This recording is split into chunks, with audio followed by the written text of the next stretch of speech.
Hello and welcome to this brief training on how to administer the Phonological Awareness Screener Test, also known as the PAST.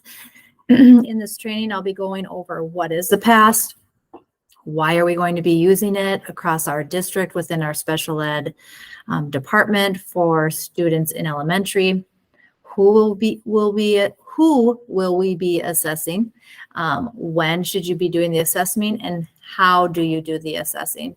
I will also show a brief 10-minute video of a practice administration that I did with a student who I initially thought was in first grade, but is actually a second grader, and I'm sure he'd want me to tell people that.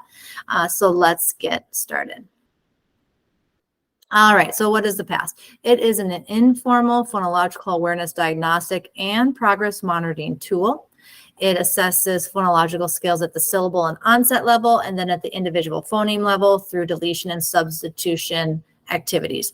I want to note that this screener does not require students to segment in the sense that, they're going to go through individual sounds within a word, but the activities that the student does have to do require segmenting skills. If you want to assess your students' segmenting skills, you could choose to do the segmenting early reading assessment that is provided within FastBridge.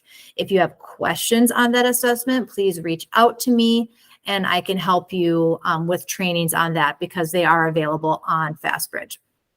All right, back to this though. All right, so there are 5 forms that we have access to. What I'm calling Form A1 is our screener that actually came directly from Letters, but was adapted from Dr. Kilpatrick's PASS. And we're using his forms for progress monitoring. So I'm calling his A, A2, and then there's B, C, and D versions. But right now, don't worry about progress monitoring. We're just really focusing on just the screening. More information about progress monitoring will come out in the future.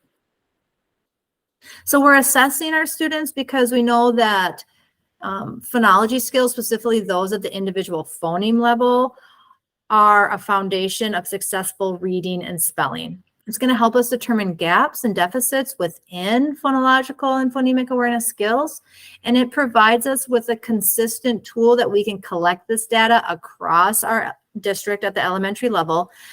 So if a student moves and they go to a new school, we're going to be able to provide them with this data. The teacher will be familiar with it and will be able to get going on intervention right away.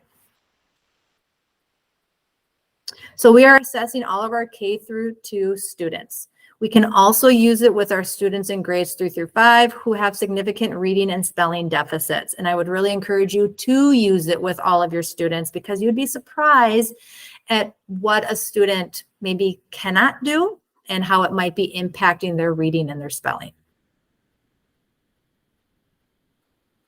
So this is an individually administered assessment. It should only take you about 5 to 10 minutes based on how your student does. We are asking that you finish assessing students on your caseload by October 6th. So that is about 4 weeks. And then just know that there'll be more information coming out as to where you'll enter the data so that the district can be reviewing data, keeping track of students' progress. So the date for that and where it'll be housed is yet to be determined, and I'll push out more information as I know more. So basically like some general how-tos with administering. So you're going to start at a spot that you think the student will be successful or is age or grade level appropriate. You'll be documenting both accuracy and automaticity. You want to finish a section that you start and continue if there's success. If you as the administrator make a mistake, just move on and then come back to that item before you move on to the next section. And just please read the directions and practice first. The directions are pretty descriptive, so it'd be helpful definitely to read them and to practice as well because you want to get familiar with the language that you'll be using. All right, so some key points on administering. The teacher language that you're going to use is in bold. Remember that this is a phonemic awareness assessment, so we're not working with letter names. We are strictly working with sounds. So the sounds are going to be, you're going to know that you're dealing with sounds because they're going to be within slanted lines, which are called virtuals. Consonant sounds and short vowel sounds are going to be lowercase. Long vowel sounds in sections J, 1 and 2 are going to be depicted with a capital letter. So just keep that in mind, the difference between the two. Also, if you make a mistake, again, you skip that item, you come back to it, just note that the student can still receive an automatic score in this sort of situation. Okay, it's not their fault that we, the administrator, made a mistake. When a student is having not much success, they've got 2 or less correct responses on 2 consecutive levels, you're going to discontinue. All right, coding responses. So if a student's automatic, meaning that they produce the correct answer within 2 seconds, so 1 1001, 1 1002, you're going to mark that with a plus sign. If they answer correctly, but it's after 2 seconds, but it's within 5 seconds, then you're going to mark it with a check mark. If a student doesn't respond initially within 5 seconds, you repeat the prompt. Okay? And just remember that in this particular situation, they can't be considered automatic, but they can still get a correct coding. And just always finish the level that you start.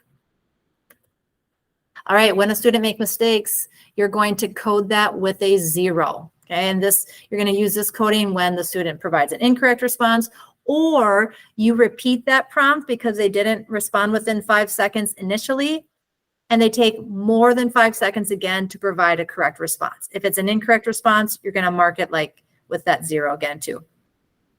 When a student makes an incorrect response, you provide immediate corrective feedback, and you're going to use the script that's directly below the bolded teacher language. And just remember that, you know, we might be working with students that have a different regional dialect than our own. And so the way they pronounce a word might sound a little bit different. When this happens, we don't want to count it as incorrect. So just keep that in the back of your mind. In addition to marking an incorrect response with a 0, also mark down how the student is responding. Noting those incorrect responses is going to provide you with insight as to what's going on there. You know, maybe there's a pattern to the mistakes that they're making, whether they're confusing something or substituting sounds.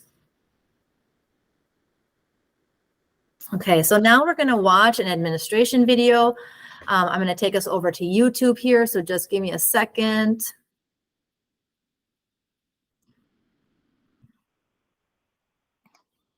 Here we go. Say bookcase. Case.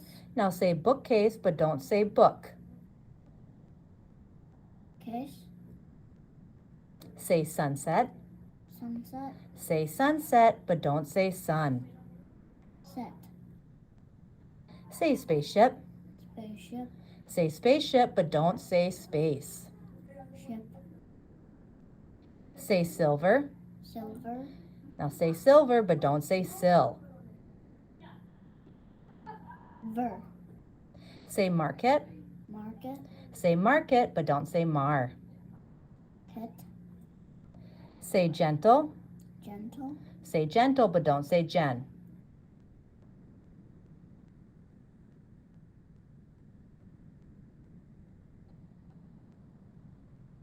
Say gentle. Gentle. Now say gentle, but don't say gen.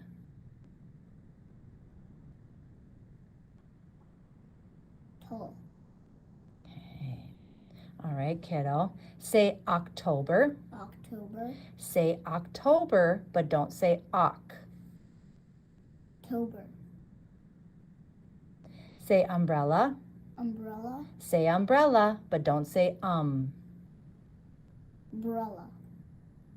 Say fantastic. Fantastic. Say fantastic, but don't say fan.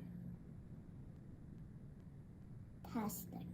Say remember. Remember. Say remember, but don't say re. Member. Say feet. Feet. Now say feet, but don't say Eat. say birth. Birth. Now say birth, but don't say b. Earth. Say tame. Tame. Say tame, but don't say t. Aim. Say time. Time. Say time, but don't say t. I'm. Say cone. Cone. Say cone, but don't say k. Own. Say done. Done. Now say done, but instead of d, say r. Run. Say more. More. Now say more, but instead of say d. Door. Say gum. Gum. Now say gum, but instead of g, say Thumb. say lead. Lead. Now say lead, but instead of say s. Seth.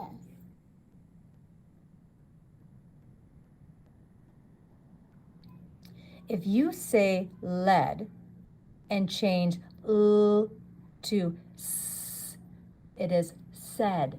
Lead, said. See how that works? Yeah. Excellent. Let's try one more. Say full. Full. Now say full, but instead of f, say w. Wool. All right, well, we're going to keep moving on.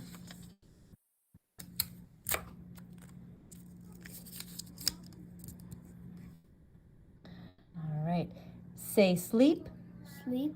Now say sleep, but don't say s. Eat.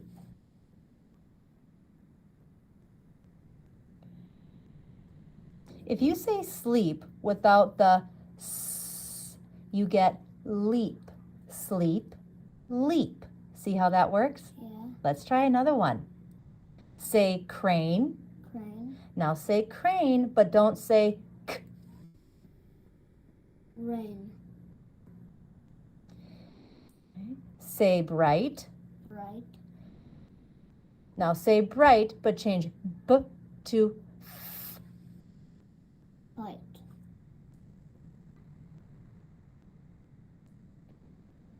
If you say bright and change the b to f, you get fright.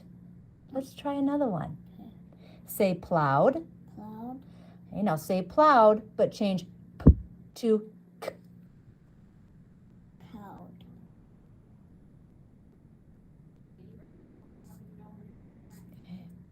If you say plowed and change the p to k, you get cloud. Let's try another one. Say flows. Flows. Now say flows, but change f to k. Flows. Yes, bud. All right, say went. Went. Now say went, but don't say t. Went. Say range. Range. Now say range, but don't say j. Rain.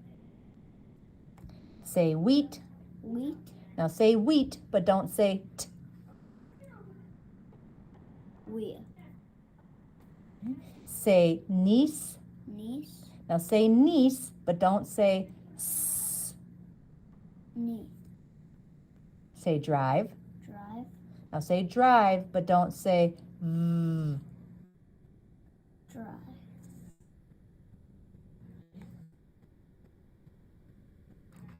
Say ran. Ran. Now say ran, but instead of say Run. Say kit. Kit. Now say kit, but instead of say Cut. Say huff. Huff. Now say huff, but instead of say Half. Say beak. Beak. Okay, now say beak, but instead of say a. Beck.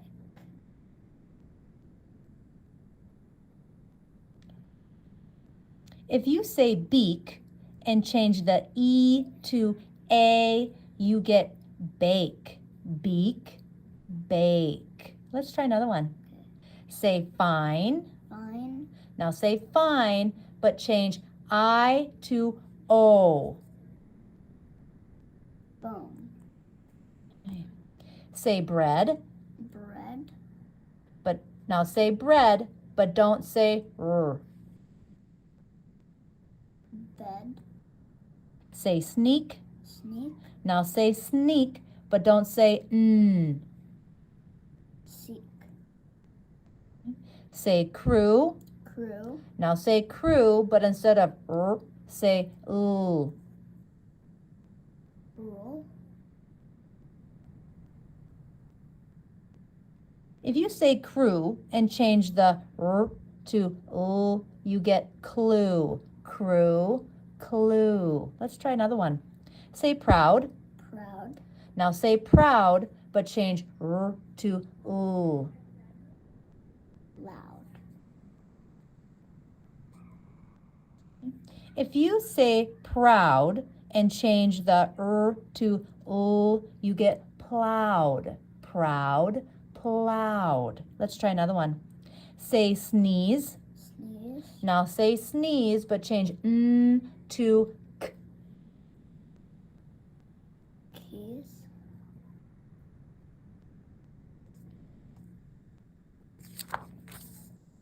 If you say sneeze and change the n to k, you get skis. Sneeze, skis. Let's try another one. Say some. Some. Now say some, but instead of say n. Sun. Say rhyme. Rhyme. Now say rhyme, but instead of say d. Dime.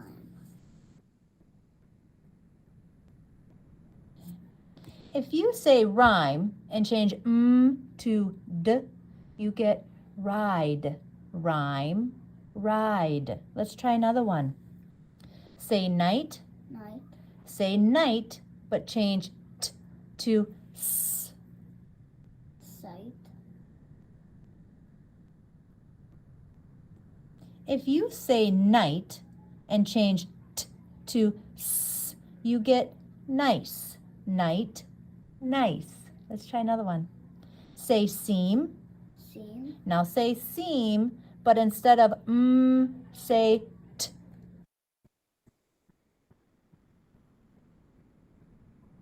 Sneak.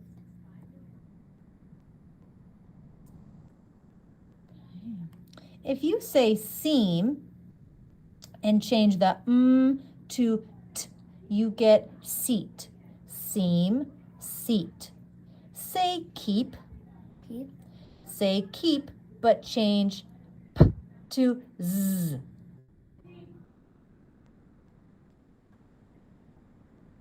Keys.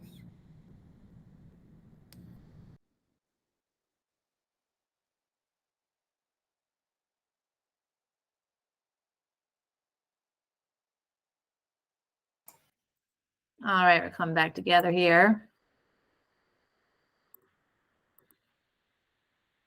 All right, so that particular child did a pretty good job on that assessment. He really stuck with it and had some good skills.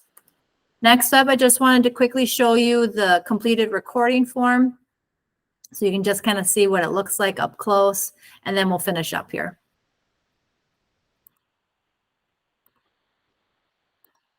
All right, so I started him off at the syllable level.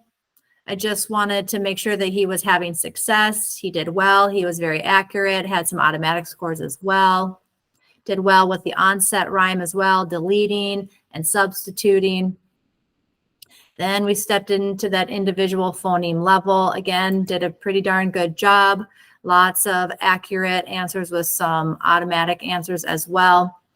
Note that I did write that 0 there for when he needed to remove this in sleep, right? And then I wrote down his answer. Again, that just, when you write that extra information, it really helps provide more insight as to kind of what's going on with the student.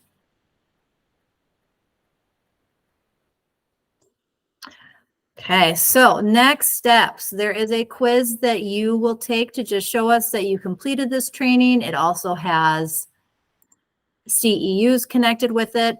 Please remember to read the past directions, take some time to practice it, and then get started assessing your students.